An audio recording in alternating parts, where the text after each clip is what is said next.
Nous, c'est le groupe des ambassadeurs du collège Shimon Signoret. On va venir se regrouper tous les mardis midi et on va venir discuter de les problèmes qu'il y a eu cette semaine, de ce qu'on a fait et on va surtout essayer de régler les problèmes qu'il y a au collège pour essayer de vivre dans une meilleure ambiance au collège. Le programme phare de l'éducation nationale, donc qui est la lutte contre le harcèlement scolaire, reprend cette idée-là en fait aussi. Nous continuons à la faire évoluer. Nous avons donc les élèves ambassadeurs, mais nous avons également aussi les parents médiateurs. Nous avons donc les élèves parlent aux élèves, mais nous avons aussi donc les parents parlent aux parents. Vous avez donc deux médiateurs, deux ambassadeurs qui reçoivent donc deux élèves en conflit mineur, qui sont à la surveillance d'un adulte référent. Ce sont les élèves qui, avec leurs mots, règlent le conflit entre élèves. On va essayer de régler un problème qui va être mineur entre les médiateurs et avec un élève.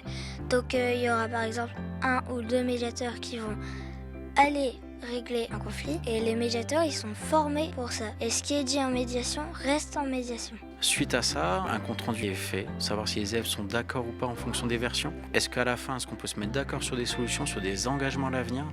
Et donc le but donc c'est de s'y tenir donc pour améliorer donc la vie au quotidien donc, pour tout le monde. Et les ambassadeurs se font connaître. Si jamais les élèves rencontrent un souci et ne souhaitent pas aller voir un adulte, si jamais ils ont donc la barrière de l'adulte, ils peuvent aller à la rencontre d'un ambassadeur au sein du collège.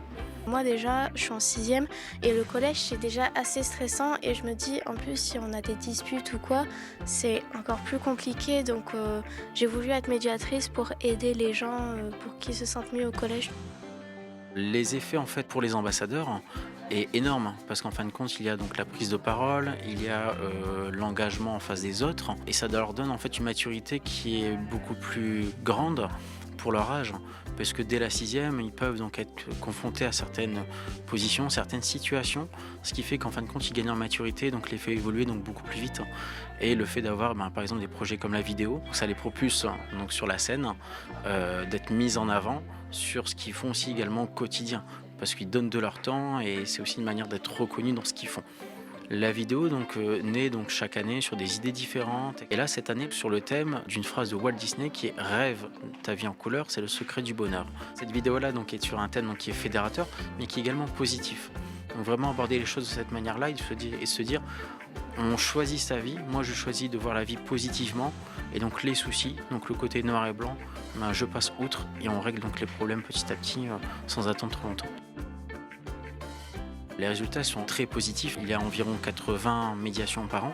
Le fait qu'il y ait cette médiation-là permet tout de suite de prévenir en fin de compte, avant d'aborder des situations d'harcèlement de manière extrême. Les élèves savent que ça existe, ou alors ça peut également se faire à la rencontre des parents professeurs où on croise donc les parents et les parents nous demandent une médiation entre deux élèves.